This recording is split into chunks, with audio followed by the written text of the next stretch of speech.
Damon, thank you very much for joining us here on Sky Sports News this afternoon in incredibly sad circumstances.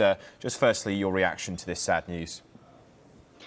Well, first of all, I have to say that Sir Frank gave me such a chance in my lifetime that I am indebted to him forever. So he was a very important person to my career and also a huge contributor to our sport.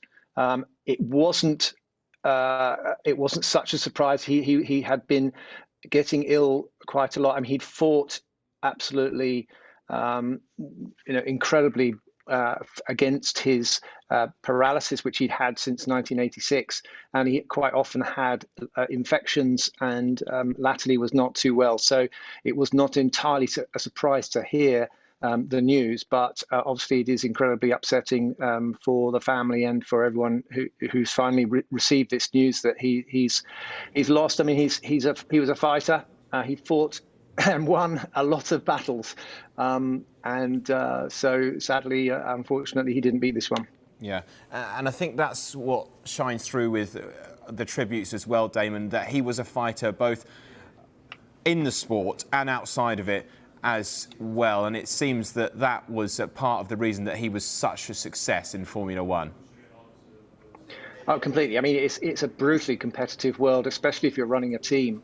And Frank had a passion for cars, for racing. There was nothing else he was really interested in doing, and he was just remarkable in every respect. I mean, his dedication to his team. Spent every penny he could get on the car rather than on the drivers. That was always an interesting conversation. But he was right to do that. He gave us the best equipment, him and Sir Patrick as well. And everyone who worked at Williams gave all their drivers everything they needed to fight for championships. And that's all he wanted to do.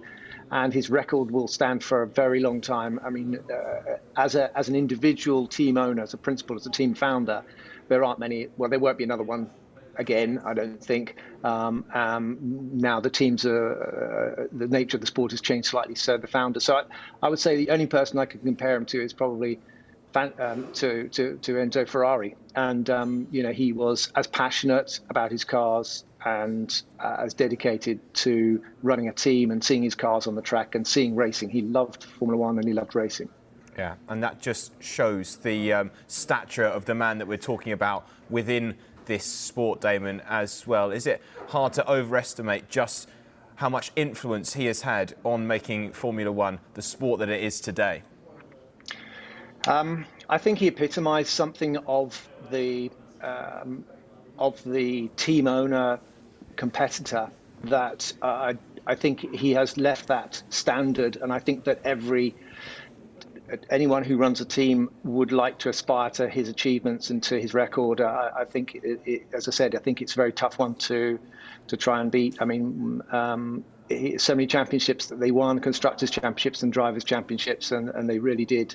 They did really clean up for a very long period of time in Formula One. So, I think a lot of people would love to have his record and to look back on. Damon, the relationship between driver and team principal, in this case founder as well, is always an interesting dynamic. We see it week in, week out in Formula One. Interested to know how he treated you as a member of his staff, as a driver, but also as how he treated you when you weren't part of Williams' post-career. Brilliant. I mean, he was always delighted to see me. I was always pleased to see him. I would say he was a man of few words.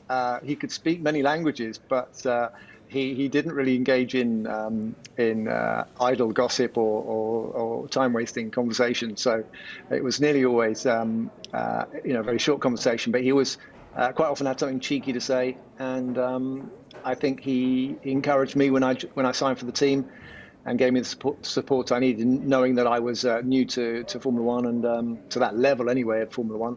So, yes, he had to do sometimes the thing that would have not been to my benefit, but to the benefit of the team, which he did. And he wasn't shy of doing that, but he never did it maliciously or anything like that. So it was all just business.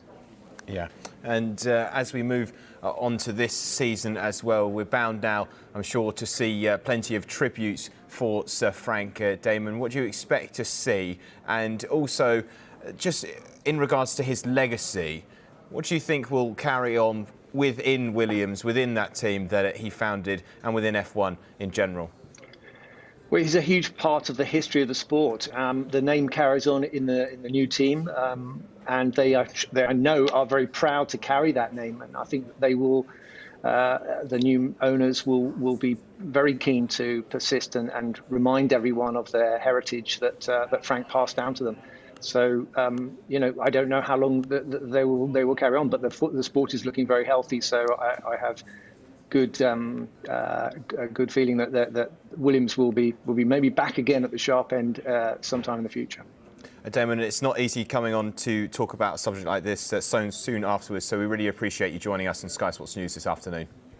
Well, it's a great honour to be able to say some words and say thank you publicly to Sir Frank for everything he did for me and for my family and for our sport. Absolutely. Thank you, Damon.